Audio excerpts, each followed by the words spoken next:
നമസ്കാരം. മുഴുനീള വാർത്തകൾ ആരംഭിക്കുന്നു. ആദ്യം നോക്കാം പ്രധാന വാർത്തകൾ.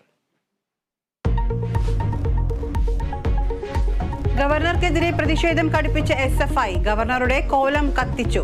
കാലിക്കറ്റ് യൂണിവേഴ്സിറ്റിയിൽ വീണ്ടും ബാനർ ഉയർത്തി. നാളെ ഗവർണർ പങ്കെടുക്കുന്ന പരിപാടിയുടെ പോസ്റ്റർ കത്തിച്ചും പ്രതിഷേധം. കറുത്ത ബാനറിന് പിന്നിൽ മുഖ്യമന്ത്രിയെന്ന് രാജ്ഭവൻ. പ്രതിഷേധത്തെ തല്ലി ഒതുക്കാമെന്ന് കരുതേണ്ടെന്ന് മുഖ്യമന്ത്രി.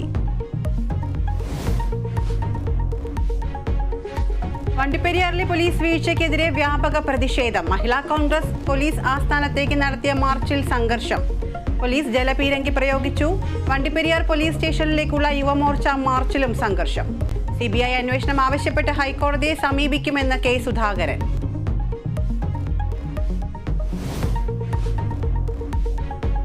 ഗൺമാന്റെ മർദ്ദനവുമായി ബന്ധപ്പെട്ട ചോദ്യത്തിൽ നിന്ന് ഒഴിഞ്ഞുമാറി മുഖ്യമന്ത്രി.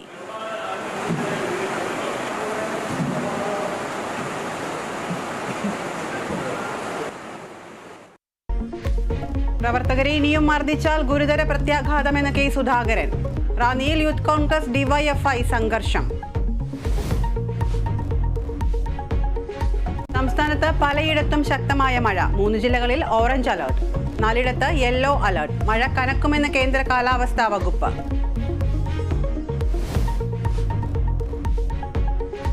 കോവിഡിന്റെ ഒമിക്രോൺ വകഭേദം കേരളത്തിലും. വകഭേദം കണ്ടെത്തിയത് തിരുവനന്തപുരത്ത്. വൈറസിന് വ്യാപനശേഷി കൂടുതലെന്ന് ആരോഗ്യ വിദഗ്ധർ.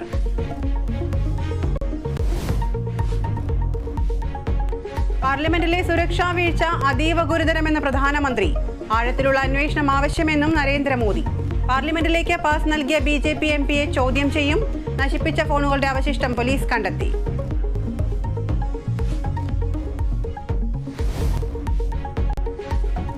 ജോഹന്നാസ്ബർഗ് ഏകദിനത്തിൽ ഇന്ത്യക്ക് തകർപ്പൻ ജയം. ദക്ഷിണാഫ്രിക്കയെ 8 വിക്കറ്റിന് തകർത്തു. ശ്രേയസ് അയ്യർക്കും സായ് സുദർശനും അർദ്ധ സെഞ്ചുറി.